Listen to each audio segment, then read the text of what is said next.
రైతులు పండించిన వరి ధాన్యాన్ని చివరి గింజ వరకు ప్రభుత్వం కొనుగోలు చేస్తుందని మంత్రి శ్రీధర్ బాబు హామీ ఇచ్చారు. రైతులెవరూ ఆందోళన చెందవద్దని అన్నారాయన.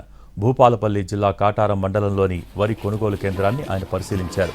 ఈ సందర్భంగా మాట్లాడిన మంత్రి శ్రీధర్ బాబు అకాల వర్షాలతో రైతులకు నష్టం జరగకుండా మద్దతు ధర ఇచ్చి వరి ధాన్యాన్ని కొనుగోలు చేస్తామన్నారు. కొందరు దీన్ని అడ్డుపెట్టుకుని రాజకీయం చేయాలని చూస్తున్నారని, రైతులు ఈ విషయం గుర్తించాలని అన్నారు.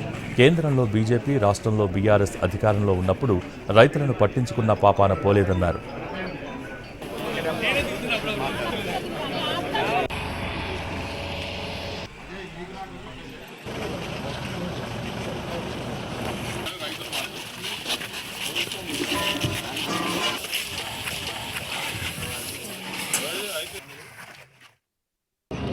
రైతుకు సంబంధించిన ధాన్యానికి సంబంధించి ఏ ఒక్క గింజ కూడా వదలకుండా తీసుకునే కార్యాచరణ తీసుకున్నారు.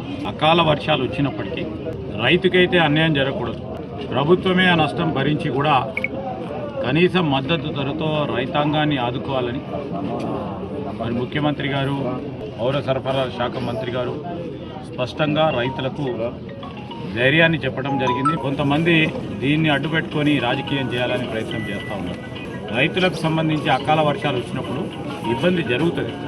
ఆ ఇబ్బంది అధిగమించే ప్రయత్నంలో ప్రభుత్వం ముందుకొచ్చి మేము ఉన్నామని ఈరోజు తడిసిన ధాన్యాన్ని, మొలకేసిన ధాన్యాన్ని కూడా తీసుకుంటామని స్పష్టంగా చెప్పడం జరిగింది.